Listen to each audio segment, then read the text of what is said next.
바이전이라는 게 있어요. 이거는 뭐냐면 대부분 감각에 관련된 거에서 사용하는데, 감각 자극에 의해서 뇌의 활동이 일어날 거 아니에요. 당연히 감각이 이제 뇌 감각을 담당하는 뇌의 영역으로 신호를 보내니까 이거를 측정하는 거예요. 그러니까 EEG랑 비슷하게 하는데 감각을 줬을 때의 반응을 측정하는 거예요. 그래서 대부분 이제 많이 쓰이는 게 이 VEP라는 건데, 비주얼리 이버크 포텐셜이라는 건데, 뭐냐면은 시각 신호를 주고 시각 피질에서 이제 EEG를 측정한다고 생각하면 돼요. 이럴 때 이제 뭔가 시그널이 뜨거든요. 근데 이게 무슨 의미가 있냐면은 뭐 자세한 건 알 필요가 없고, 특정 감각 자극에 대해서 뇌가 피질이 반응하는지를 확인하는 거예요. 이게 뭐 하려고 확인해, 물어보면 되잖아, 보이냐고 이러면 돼.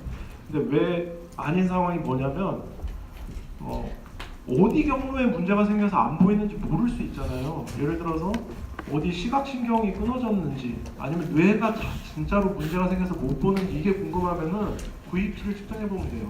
자, 어떤 사람이 갑자기 이제 눈이 안 보인다고 왔어요. 물론 이제 눈 먼저 검사를 하겠죠. 근데 잘 모르겠어. 그러면 일단 VEP를 측정해 보는 거예요. 근데 뇌에서 이 VEP에 반응을 하면은 시각 경로 자체가 문제는 일단은 뭐 크게는 없겠구나라는 걸 알 수 있는 거죠. 그 다음에 유아, 갓 태어난 애한테 이거 보이니? 그럴 수는 없잖아요.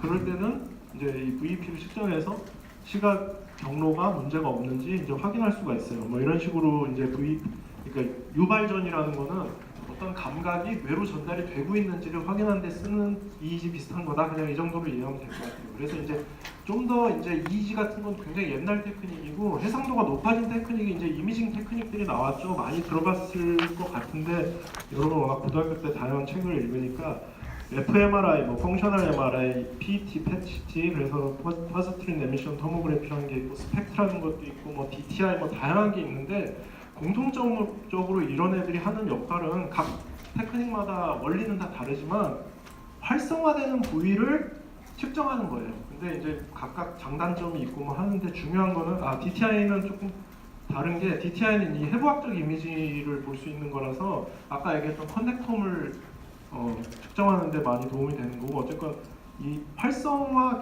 부위를 측정할 수 있기 때문에 우리가 예전에 아까 얘기했던 것처럼 간접적으로 얻어야 됐던 정보를 직접적으로 얻을 수 있게 됐어요. 그래서 뭐를 생각하게 하거나 어떤 행동을 하게 했을 때 어떤 부위가 활성화되는지를 보고 이제 뇌의 기능 지도를 그리게 된 거죠. 그러니까 사실은 커넥텀 프로젝트가 시작될 수 있었던 것도 이런 이미징 테크닉이 생겼기 때문이에요. 자, 어떤 기능을 하면 두세 부위가 활성이 되는 거예요.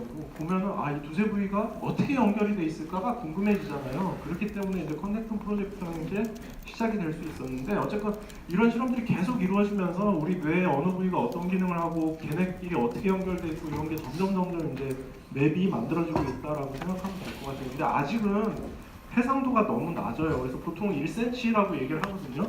그러니까 1cm 정도 부위에 뇌에서 활성화가 있는 걸 알 수 있는 정도지, 그 정도면 사실 뇌의 기능을 밝히기에는 아직 너무 부족하죠. 그렇기 때문에 이 기술들의 해상도를 높이기 위한 노력도 많이 진행은 되고 있는데, 근데 그 원리 자체를 보면은 본질적으로 해상도를 높이기가 쉽지는 않아요. 그래서 좀 더 이제 정교한 테크닉 개발이 돼야 될 거로 생각이 되는데, 어쨌건 이런 것들을 통해서 뇌의 기능을 밝히는데 기여를 하고 있어요. 그 다음에 이제 우리가 뇌 기능을 이해하는 데 있어서 또 중요한 게 이 세레브럴 도미넌스라는 개념이에요. 그래서 여러분 뭐 좌뇌형 인간, 우뇌형 인간 이런 거 많이 들어봤을 텐데, 실제로 세레브럴 도미넌스라는 게 있긴 있어요. 그래서 언어에 관해서는 거의 무조건 왼쪽이 우성이에요. 오른쪽이 우성인 사람 가끔 있는데 거의 대부분 왼쪽이 우성이에요. 그러니까 심지어 왼손잡이도 무조건 언어는 왼쪽이 우성이라 왼쪽 뇌가 파괴되면 대부분 언어 기능이 사라지게 돼요.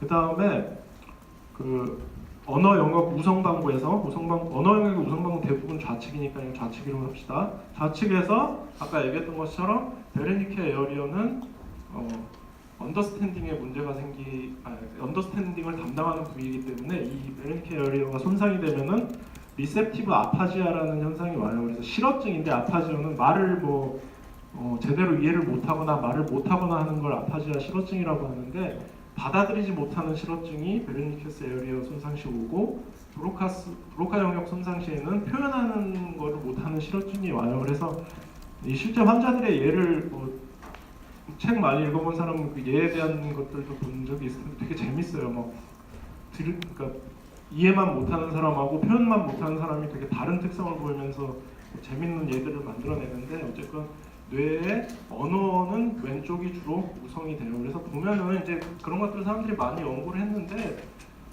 그래서 뭐 잘 알고 있던 것처럼 계산 같은 거나 뭐 이런 거는 왼쪽이 우성이고 오른쪽은 뭐 음악 뭐 이런 재능의 우성이다 뭐 이렇게 나와는 있는데 뭐 아주 절대적인 건 아니라고 할 수 있기 때문에 언어 영역만큼 강력하게 특정 사이트가 우성인 거는 별로 없고요. 대부분은 조금 차이가 있을 수 있다고 생각하면 될 것 같아요. 근데 중요한 게 우리 뇌는 전체로서 작동을 하잖아요.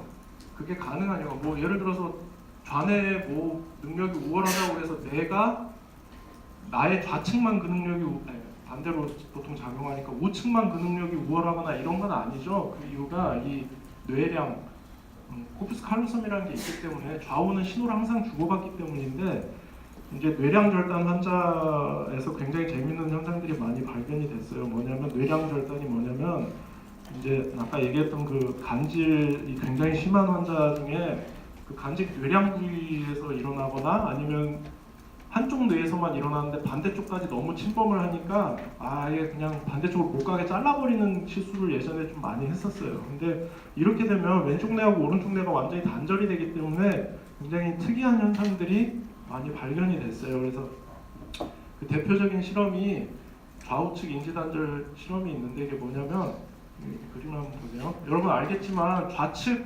시야에 있는 신호는 다 우측 뇌로 들어가고 우측 시야에 있는 신호는 다 좌측 뇌로 들어가요. 그러니까 좌우 그 반대가 되는 게 시각도 마찬가지인데 근데 우리는 보통 그걸 못 느끼지만 딱 한 점만 집중해서 보고 있으면 그런 현상이 이제 우리도 확인할 수는 있는데 어쨌건 이 뇌량 절단 환자에서 이제 말은 잘 안 통하니까 왜냐면 한쪽 뇌는 말을 잘 못 알아들으니까 이제 손짓 발짓 해가면서 이제 지시를 내려요. 그래서 가운데만 딱 보게 하고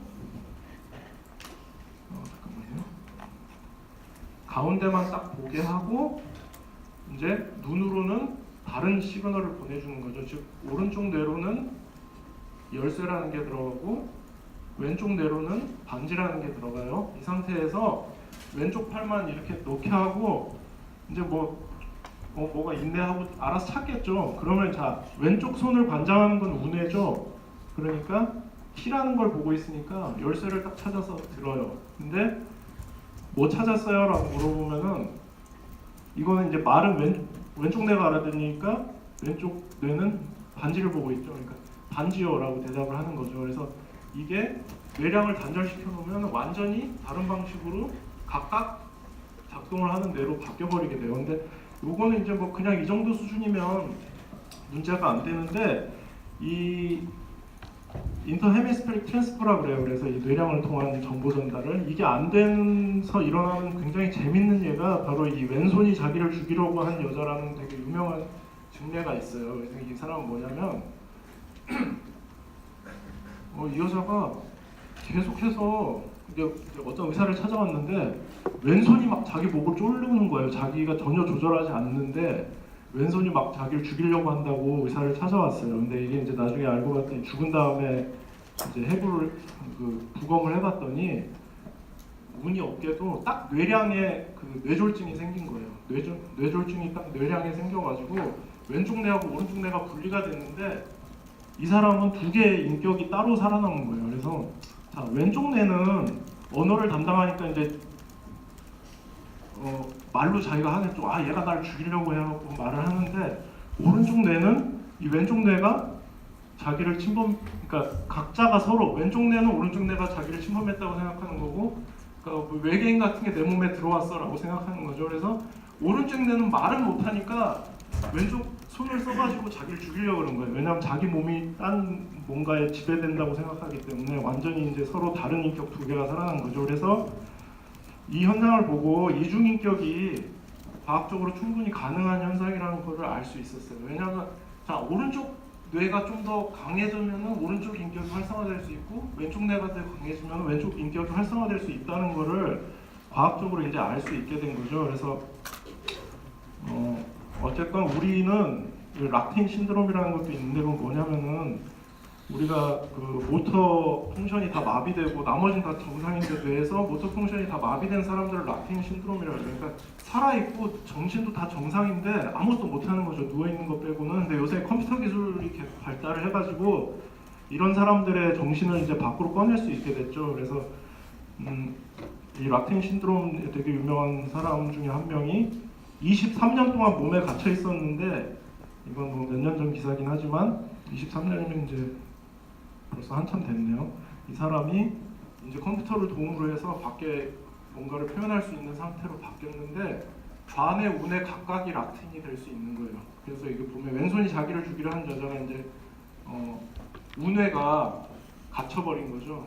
그래서 하나의 인격으로서. 근데 어쨌건 이런 식으로 우리는 좌우뇌가 서로 신호를 주고받아서 하나의 통일된 인격을 유지할 수 있는 거고, 이걸 끊어버리면은 각자 다른 인격체처럼 반쪽만 몸을 지배하는 다른 인격체가 되는 거죠. 그런 식으로도 될 수 있다. 그러니까 한쪽 뇌가 충분히 어떤 정신 기능을 다 할 수 있는 거라는 걸 알 수 있는 거죠. 그래서 어쨌건 뭐 이건 한 예로서 보여준 거고, 그래서 이제 사실은 플라스티시티에 붙여서 얘기를 하는 게 더 나았을 것 같지만, 러닝 앤 메모리에 대해서도 잠깐 얘기할게요. 우리가 이제 인간의 러닝 앤 메모리 능력은 이제 동물보다 훨씬 뛰어나니까, 그래서 우리가 이제 자 봅시다. 러닝 앤 메모리에 대해서는 기본적으로 잠깐 예과 출신 학생들은 작년에 의학발전상가에서 좀 얘기했겠지만 기본적으로는 시냅스 수준의 변화예요. 그래서 우리가 엑손하고 덴드라이트가 만나는 시냅스가 신경에서 신호 전달의 그 사이트잖아요. 근데 이 부위에서 신호 전달 강도가 바뀌는 게 결국 학습인 거죠. 그리고 그게 계속 유지되면 그게 기억인 거예요. 그래서 이게 가능한 메커니즘이 크게 세 가지가 있다고 했잖아요. 그래서 수용체 수가 증가하거나 이제 강해지는 걸 예로 들면, 그 다음에 엑손이 더 많이 생기거나 아니면 다른 곳에서 엑손이 와가지고 또 추가되거나 해서 이 어떤 특정 신경의 리스판스가 커지게 되면은 이걸 이제 포텐시에이션이라고 부르는데, 어쨌건 이런 과정을 거쳐서 시냅스 강도가 바뀌는 게 바로 학습이에요. 그래서 학습이 기억하고 서로 떼어놓을 수 없는 거죠. 그래서 학습돼야 기억되고 기억돼야 학습된 것이라는 표현을 작년에도 얘기했었는데, 어쨌건 시냅스 수준의 변화로 이 학습과 기억을 모두 얘기할 수 있는데, 기억에 대해서 조금 더 자세히 얘기해 보면은 이것도 작년에 얘기했던 것 같은데, 단기 기억이라고 해서 몇 초 수준에서 우리가 전화번호 잠깐 외워가지고 여기서 전화번호 보고 가서 전화하는 정도의 기억이 단기 기억이에요. 그래서 보통 지속 시간이 짧고 7 플러스 마이너스 2 엘리먼트를 기억한다 그래요. 그래서 우리가 전화번호가 보통 7자리로 되어 있는 이유가 이것 때문이에요. 7자리까지를 우리가 잠깐 잘 기억하기 때문에. 그 다음에 장기 기억은 오랜 기억을 남기는 건데, 아까 얘기했던 것처럼 시냅스 구조 자체가 보통 변하는 게 장기 기억을 많이 담당을 해요. 그래서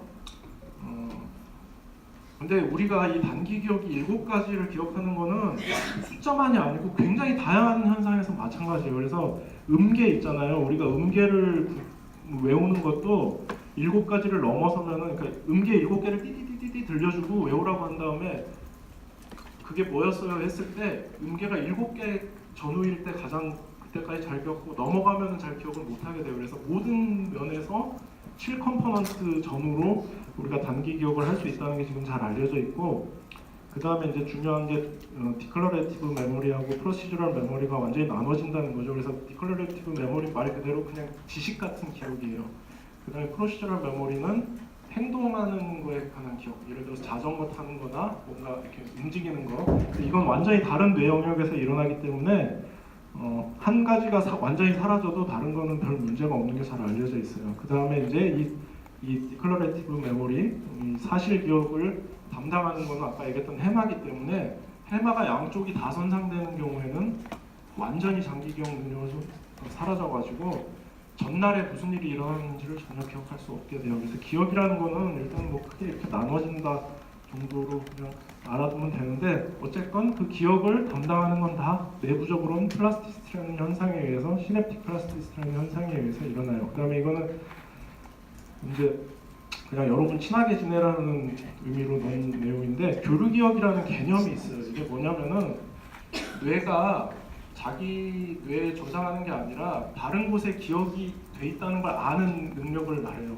이거는 이제 다른 동물보다 사람에서 굉장히 잘 발달해 있는데, 이게 의사한테 굉장히 중요한 게 여러분 이제 병원에 만약 큰 병원에 있게 되면은 그 컨설트라는 걸 내게 돼요. 뭐 들어봤을지 모르겠는데 내가 모르니까 딴과 사람한테 도움을 부탁하는 거죠. 그래서 이 컨설트를 낸다는 게 바로 일종의 교류 기업인 거예요. 그러니까 내 동료가 그걸 알고 있다라는 걸 아는 거죠. 그렇기 때문에 여러분은 서로 친하게 지내야 된다는 거예요. 나중에 컨설트 했는데 안 받을 수도 있으니까 그냥 친하게 지내면서 서로 교류 기업을 잘 만들어 가도록 하세요. 그래서 이 교류 기업이라는 개념이 재밌는 거는 이 효율적으로 작동하는 사이즈가 있대요. 그래서 150명 정도가 한계래요. 그래서 150명 정도의 집단이 가장 효율적으로 작동한다고 어떤 연구에서 알려져 있어요. 그래서 집단이 150명이 넘으면 그거를 100명 단위로 쪼개거나 하는 게 낫다고 그렇게 알려져 있어요. 그래서 예전에 서울대 의대가 200명일 때 100명씩 두 반으로 했었거든요. 그렇게 하는 이유가 물론 강의실 뭐 사이즈 문제도 있겠지만 100명 정도, 그러니까 150명 이하의 단위로 해야지 서로 이 뭔가 정보 교류가 원활하게 일어날 수 있다는 거죠. 근데 어쨌건 근데 사람은 엄청나게 거대한 사실은 150명하고 상관없이 거대한 집단을 유지하고 뭐 국가를 형성하고 뭐 이런 일이 벌어질 수 있었던 거에 대해서 이거는 유발 하라리의 사피엔스에서 따온 개념인데 이게 이제 인간이 추상적인 개념을 창조하고 인식할 수 있기 때문에 거대 집단을 이룰 수 있다고 이제 얘기를 하거든요. 그게 뭐냐면은 우리가 신념 같은 게 있어야만 거대 집단을 만들 수 있어요. 국가 뭐 이런 거를 만들 수 있는데 보통 국가를 결속시키는데 옛날에 뭐가 크게 기여를 했는지 알아요? 신화였어요. 뭐 로마 시대 그 쌍둥이 신화 같은 그런 것들이 근데 거대 조직을 결속시키는데 크게 도움이 되거든요. 근데 그런 추상적인 개념을 창조할 수 있는 게 인간 뇌의 가장 다른 동물하고 완전히 다른 능력인데 그 추상적인 개념을 뒷받침하는 게 뭐라고 생각해요? 우리가 추상적인 개념을 왜 뭐로 저장하죠? 언어로 저장해요. 우리가 아무리 추상적인 것도 한 단어의 언어로 바꿔서 저장할 수 있죠. 그래서 우리 인간의 복잡한 언어 능력이 사실 인간 지능의 중요한 원천이라고 생각을 하는데 우리가 굉장히 복잡한 것도 한 문장으로 설명을 할 수가 있거든요.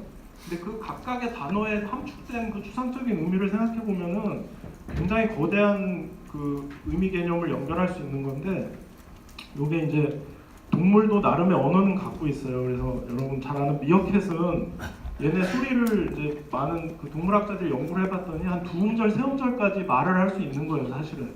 그러니까 사자를 봤을 때 내는 소리가 있어요. 도망쳐라는 신호로 내는 소리도 있어요. 근데 두 개 정도를 연결할 수 있대요. 사자다 도망쳐 뭐 이 정도 띡띡띡 뭐 이렇게 소리를 내거든요. 그래서 어쨌건 사자다 도망쳐 정도의 언어 능력을 갖고 있는 그러니까 포유류 정도 되면 그 정도 언어 능력은 갖고 있으면 있는데 사람은 엄청나게 긴 단어를 연결할 수 있죠. 예를 들어서 원시인이면 막 약 100m 전방에 사자 3마리 우리가 이쪽으로 오고 있으니 피해야 될 것 같다. 이런 식으로 긴 얘기를 할 수 있고 근데 더 재밌는 거는 인간 뇌는 훨씬 복잡한 언어를 사용할 수 있어요. 윌리엄 포크너의 압살롬이라는 소설인지 신지 모르겠는데 이게 한 문장이거든요. 근데 이거 우리 사람은 읽으면서 이해를 할 수 있죠. 굉장히 긴 문장이지만 짜증은 좀 나겠지만 이해할 수는 있을 거예요. 그게 되는 게 인간은 이게 보면은 동물일수록 한 번에 정보를 처리할 수 있는 단계, 넘길 수 있는 단계가 짧아요. 뭐 예를 들어서 여기는 뭐 뱀이면은 딱 한 단계의 정보만 처리할 수 있다.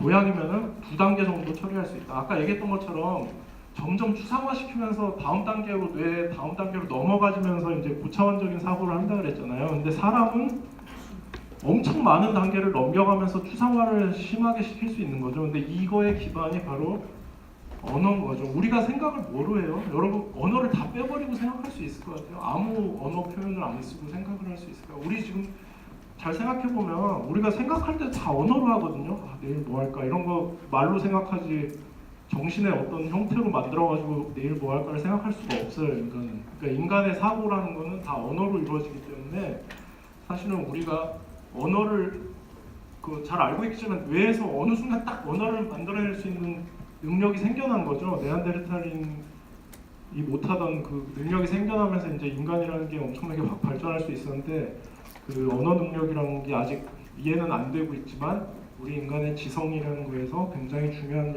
영향을 차지하는데, 그 복잡한 언어라는 걸 만들어낼 수 있었던 인간 뇌의 특징은 굉장히 복잡한 단계로 시그널을 다음 영역으로 연결을 하면서 추상화를 시킬 수 있었다는 데 있다고 생각할 수 있어요. 그래서 이런 인간의 이제 지적 능력을 우리가 수치화하고 싶었겠죠. 사람은 특히 과학자는 수치화하는 걸 너무 좋아하니까. 그래서 IQ라는 개념이 나왔죠. 인텔리전스 쿼티언트라는 IQ 개념이 나왔는데, 이 IQ는 기본적으로 평균을 100으로 놓고, 인구의 평균을 100으로 놓고 스탠다드 데비에이션, 원 스탠다드 데비에이션이 15씩 움직이게 짜놓은 시스템이에요. 그래서 100을 넘으면 평균 넘는 거고 100보다 낮으면 평균이 안 되는 거라고 그냥 생각하면 되고, 그런 식으로 짜놓은 거고, 그래서 대충 95%의 인구가 70에서 130 사이에 있게 돼요. 그래서 70보다 낮으면 이제 지진아라고 보는 거고, 130보다 높으면 이제 좀 똑똑한 사람이라고, 물론 멘사는 거기다 더 높아 받아주지만,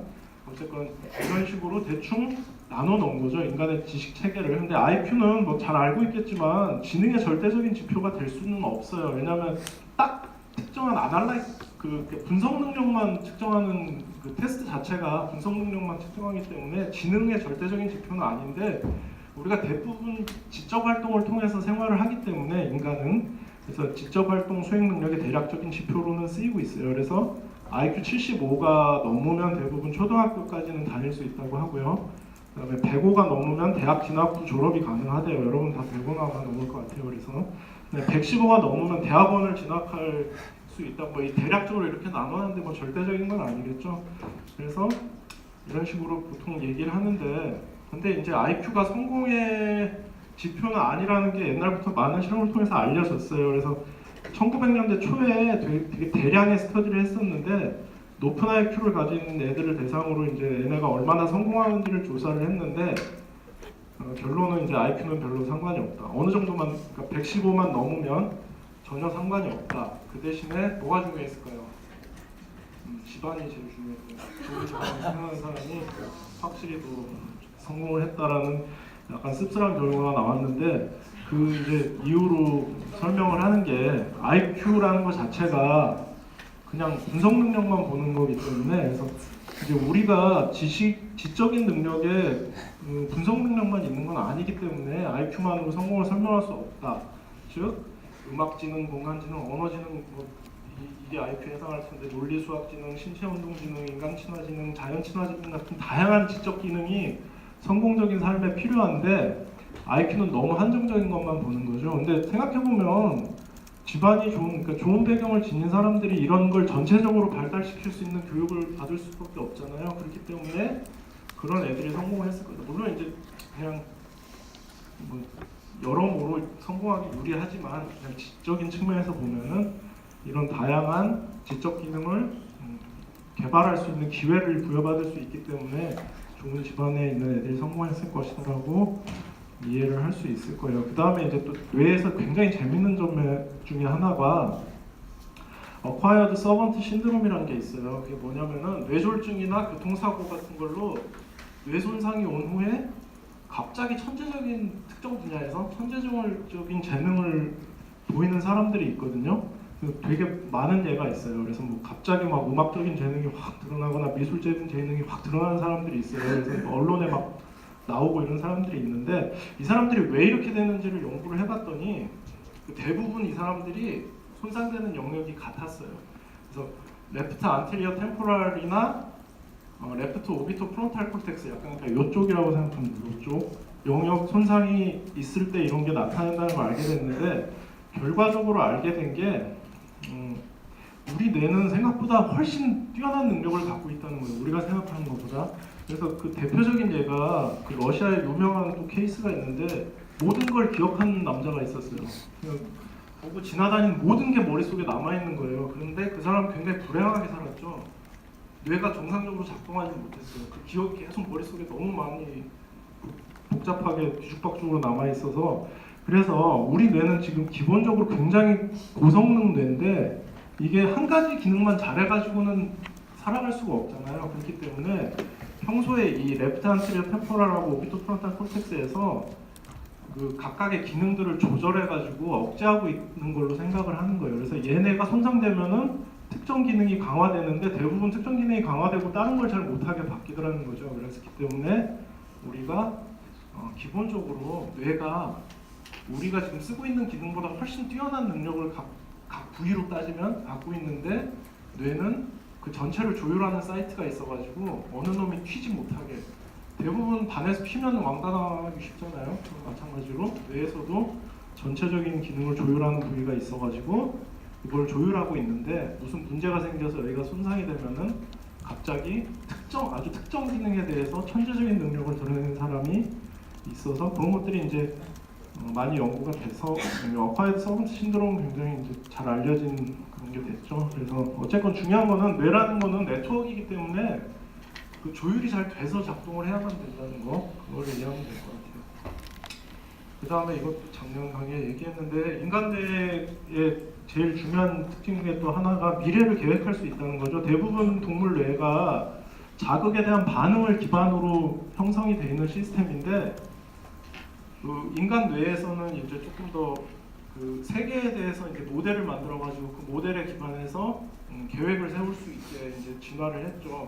이게 이제 어떻게 뇌에서 이루어지는지까지는 아직 모르지만 확실한 거는 동물은 그 동물 종마다 다음 단계를 생각할 수 있는 그게 단계가 이미 어느 정도 다 알려졌어요. 많은 실험들을 했기 때문에. 근데 사람만큼 이렇게 먼 미래까지 예측을 하고 계획을 세울 수 있는 종은 없죠. 그렇기 때문에 이제 우리가 이렇게까지 발달을 할 수 있었는데 인류의 문명이 다양한 이유가 있는데 언어 능력도 있고 사실 언어 능력이 가장 기반이 되긴 했지만 그거를 통해서 이제 모델을 세울 수 있으니까 어쨌건 미래를 계획할 수 있다는 게 인간의 중요한 능력이에요. 그 다음에 이제 또 하나의 이 인간 뇌에 대해서 중요한 이슈 중에 하나가 우리 뇌의 10%만 사용한다는 얘기 지금은 요새는 안 하는데 80년대 뭐 이럴 때는 사람은 뇌를 10%만 쓰기 때문에 엄청난 잠재력이 있다 이런 얘기를 많이 했었어요. 지금 그런 얘기 잘 안 하죠. 지금 그렇게 생각 안 하기 때문에 그러는데 왜 이런 얘기가 나왔냐면 사실 맞는 말이기도 해요. 어느 한순간 뇌 fMRI를 찍어보면 당연히 어느 일부분만 작동하고 있죠.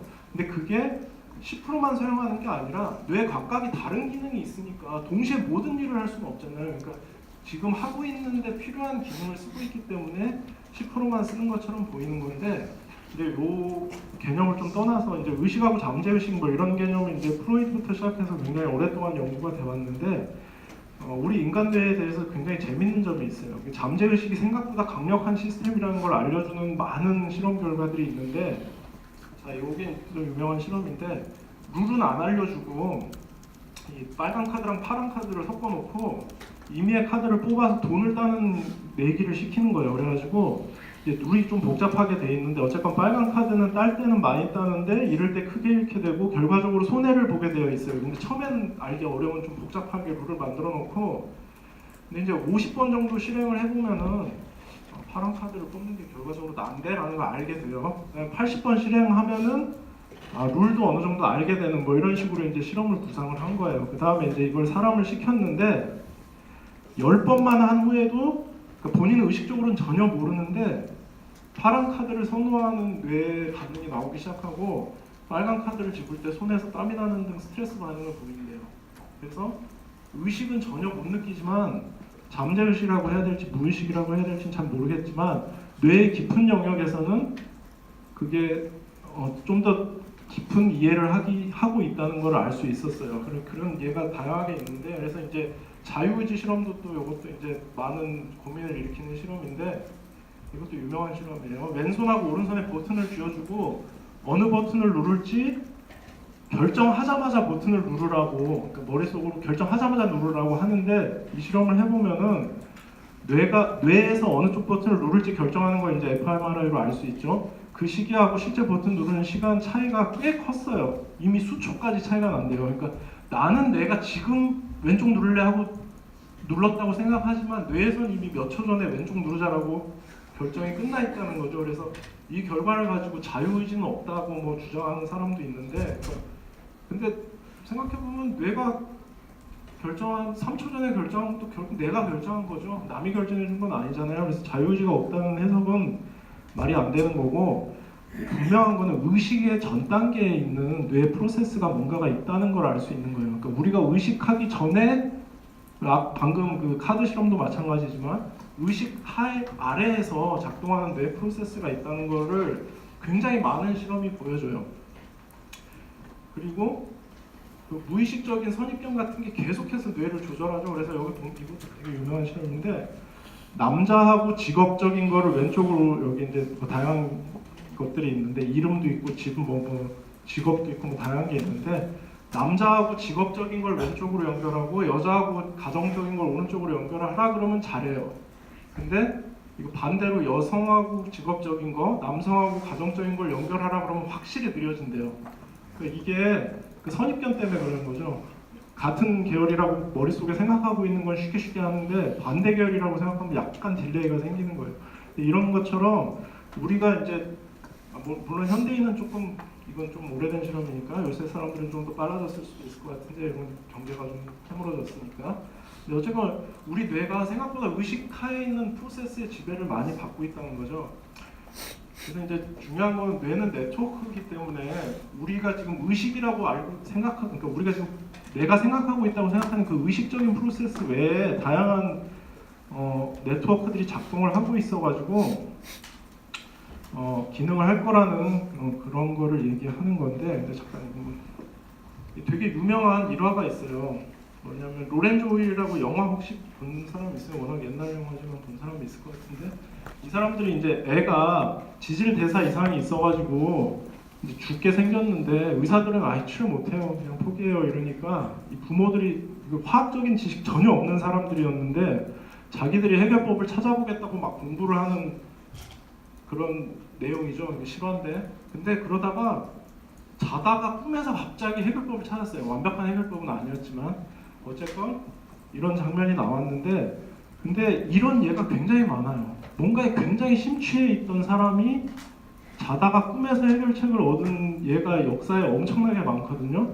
근데 이것도 다 똑같은 걸 보여주는 거죠. 그래서 의식보다 더 강력한 프로세스가 무의식에 있는데 그것들이 자동으로 작동을 해주는 거예요. 여러분도 그런 경험 많을 거예요. 뭐냐면 뭔가 막 생각하려고 그랬는데 생각이 안 나서 포기해 하고 딴 거 하고 있는데 갑자기 확 떠오를 때가 있죠. 그런 경험 다 있을 거예요.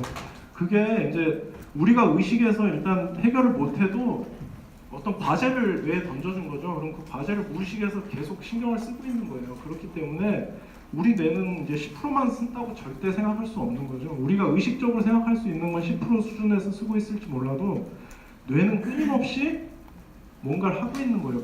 근데 전제 조건이 뭐죠? 우리가 이제 과학적으로 이걸 잘 모르지만 전제 조건은 옛날에 이런 광고가 있었어요. 자동차가 한계를 만날 때 타이어의 능력은 시작된다 뭐 이러면서 광고가 있었는데 자, 의식이라는 게 왜 존재할까요? 아까 처음에 얘기했던 거 동물하고 똑같은 의식의 목적 자체는 자극에 반응을 하는 거예요. 직접적인 목표가 있어요. 우리가 생존을 하기 위해서 가장 중요한 건 일단 바로 들어오는 외부 자극에 반응을 해야 되는 거예요. 뭐 사자가 나한테 다가오면 도망가야 된다는 직접적인 반응을 해야 되는데 반면에 이제 우리가 모르는 지금 아직 과학적으로는 잘 모르지만 무의식, 뭐 잠재의식 뭐라고 해야 될지 뭐 전의식 뭐라고 해야 될지 모르겠지만 얘가 내적인 필요에 대해서 계속해서 뭔가를 하고 있는 거예요. 뇌는 그런 거를 확인할 수 있는 수많은 예가 있어요. 그런데 전제 조건은 나는 그냥 맛있는 거 먹고 잘 살래 이런 정도의 마인드로는 안 된다는 거죠. 뭔가 지향하는 목표가 있어야 돼요. 대부분 이런 거에 유명한 예들은 정말 머릿속으로 막 고통스러울 정도로 해결하고 싶은 목표가 있던 사람들이 자다가 꿈에서 결과를 얻거나 하는 거지 난 내일은 그냥 맛있는 거 하나 먹을랜다 이런 생각으로 살아가는 사람한테 그런 일이 일어나지 않겠죠. 그렇기 때문에 여러분이 지향하는 뭔가 목표를 갖고 노력을 할 필요가 있다는 거예요. 그게 이제 우리 뇌를 100% 쓰는 전제 조건이죠. 근데 좋은 거는 우리가 이렇게 뭔가 열심히 머릿속으로 그러니까 목표를 갖고 하고 있으면 우리 뇌가 스스로 열심히 일을 해준다는 거예요. 무의식 하에서. 그렇기 때문에 여러분이 꿈을 갖고 열심히 공부하면은 좋은 결과를 얻을 수 있을 거라는 얘기를 해주고 싶어요. 우리 뇌가 물론 밝혀지지 않은 것들이 너무나 많기 때문에 아직 연구를 통해서 진짜 이 전의식이 어떻게 작동하는지 뭔가 작동하는 건 확실한 것 같은데 수많은 예로 봐서 이것들이 어떻게 작동하는지를 밝혀내려면 이제 수많은 연구가 있어야 될 거고 이걸 좀 더 잘 활용할 수 있는 방법도 찾을 수 있겠죠. 나중에 뭐 예를 들어서 컴퓨터하고 인간이 완전히 연결이 되면은 그거를 활용해서 어떻게든 더 잘 활용할 수도 있고 하게 되겠지만 아직은 뭐 알려져 있는 것이 한계가 있어요. 너무 모르는 게 많기 때문에. 그래서 뇌과학은 재밌다고 하는 이유가 모르는 게 너무 많아서 재밌는 영역이에요. 그 다음에 이제 약간 생각할 거리를 이제 미래지향적으로 얘기해 보면은 우리 뇌는 기계랑 합쳐지는 것이 가능하게 만들어져 있는 것 같아요. 플라스티시티라는 측면에서도 그렇고, 그 다음에 이게 굉장히 오래된 실험인데 되게 유명한 실험이 있는데 뇌가 얼마나 잘 속는지를 보여주는 거예요. 칸막이로 실제 손은 안 보이게 해요. 그다음에 고무손을 이렇게 내 눈앞에 내 손처럼 이렇게 보이게 하고 동시에 이렇게 뭔가 손을 이렇게 양쪽을 고무손하고 진짜 손을 자극하면은 몇 번 그걸 계속하면 고무손이 자기 손인 것처럼 착각을 하게 돼요. 그래가지고 나중에 고무손만 이렇게 자극해도 만져지는 뭐가 자극이 오는구나라고 느끼게 바뀌거든요. 뇌가 쉽게 속아요. 근데 실제로 우리가 컴퓨터 인터페이스 브레인 컴퓨터 인터페이스라는 거를 뭐냐면 이제 뇌에다가 이제 전극을 심는 거죠. 근데 그거를 자기 손처럼 이 이제 전신마비 환자 아줌마가 이제 이 기계를 써가지고 음료수를 마시는 장면인데 너무 쉽게 자기 손처럼 이걸 쓸 수 있게 바뀐다는 거예요. 왜냐하면 우리 뇌는 기본적으로 외부로 확장을 하도록 만들어져 있어요. 뭐가 가장 대표적인 예냐면 우리가 망치 같은 걸 쓰는 걸 몇 번 연습을 하면 망치 끝이 실제 내 몸처럼 정확히 딱 떨어지는 그 느낌을 알게 되거든요. 그런 것처럼 사람은 도구를 쓰도록 만들어져 있기 때문에 내 몸에서 뭔가 확장의 도구가 내 몸처럼 쓰이는 거를 되게 자연스럽게 할 수 있게 진화가 돼 있어요. 도구를 계속 써왔기 때문에. 그렇기 때문에 쉽게 기계랑 합쳐질 수 있는 전제 조건을 갖고 있어요. 그래서 아마 시간이 지나면 대부분의 사람들이 뇌랑 컴퓨터가 연결이 될 거라고 생각을 하고 있어요. 그래서 그런 시대가 되면 그게 좋은 건지 아닌 건지 모르겠지만 우리 뇌는 그게 너무 쉽게 잘 이루어질 수 있도록 만들어져 있다 정도는 지금까지 해왔던 수많은 실험과 그리고 실제로 이렇게 기계랑 연결하는 실험들을 통해서 알고 있어요. 그래서 우리 뇌는 정보를 처리해서 출력을 내는 기본적으로 인풋 아웃풋을 처리하는 그 중간 단계에 있는 장치 같은 거거든요. 그렇기 때문에 그 정보의 출처하고 출력의 대상이 우리 몸이 아니어도 전혀 상관하지 않아요. 뇌는 그냥 블랙박스 같은 거예요. 만약에 기계에서 여러분 IoT가 요새 되게 중요하게 떠오르고 있잖아요. 인터넷 오브 띵이라 그래서 모든 사물이 인터넷에 연결되는데 그거의 가장 핵심이 센서거든요. 센서랑 뇌를 직접 연결시키면 뇌가 쉽게 처리할 수 있을 거예요. 왜냐하면 뇌 자체가 블랙박스처럼 작동하기 때문에 그게 내 몸에서 오는 입력이든 아니든 그 뇌 특정 영역에 정확하게 자극이 항상 똑같이 들어오면 내 몸처럼 충분히 인식할 수 있거든요. 그래서 전 세계를 내 몸으로 뇌가 느껴서 그거에 대한 반응을 내놓는 게 실질적으로 어렵지 않다는 거죠. 뇌 자체 설계가 블랙박스처럼 되어 있기 때문에.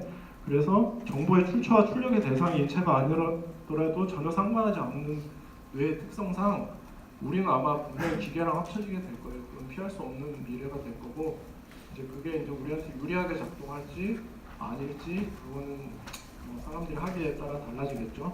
근데 이제 이런 얘기를 잠깐 함과 동시에 내일 아침에 그래서 인공지능이라는 거에 대해서 개괄을 할 거예요. 아마 혹시 인공지능에 대해서 좀 관심 있고 공부하는 사람이 있어요? 그러면은 아마 내일 게 좀 쉬울 수도 있는데 그냥 내일 50분 강의라 짧지만 그거를 들으면 인공지능이 기본적으로 어떤 아이디어를 기반으로 작동하는구나라는 걸 알 수 있을 거예요. 내일 이제 프로그램을 직접 돌려가면서 보여줄 건데 실습을 해보면 더 좋겠지만 시간이 짧기 때문에 내가 앞에서 이렇게 돌려보면서 여러분한테 이제 기본적인 이론적인 개념을 알려줄 테니까 인공지능은 이런 거구나. 그리고 굉장히 쉬워요. 내가 왜 이렇게 얘기하냐면 내가 정말 잠깐 공부했는데 어느 정도 써먹겠더라고. 그래서 굉장히 쉽기 때문에 예전에 나는 개인적으로 프로그래밍이라는 거에 관심이 있어서 공부를 좀 했었는데 그게 개인이 어떻게 써먹을 만한 프로덕트를 만들 수 있는 게 아니라는 생각을 해서 프로그래밍에 손을 놨었는데 인공지능은 개인이 충분히 써먹을 만한 강력한 성능을 갖고 있거든요. 그렇기 때문에 내일 잠깐 인트로덕션을 해줄 테니까 관심이 있으면 공부를 좀 해봐요. 분명히 써먹을 만한 일이 많이 있을 거예요. 그래서 내일 아침 1교시에 인공지능에 대해서 인트로덕션을 좀 하도록 하겠어요. 근데 제목은 하이어 펑션 오브 더 너버 시스템이라고 돼 있는데 그래서 조금 제목이랑 안 맞을 수도 있지만 양해를 해줘요. 여러분한테 도움이 될 거라고 생각하기 때문에 강의를 하는 거니까. 내일 봅시다.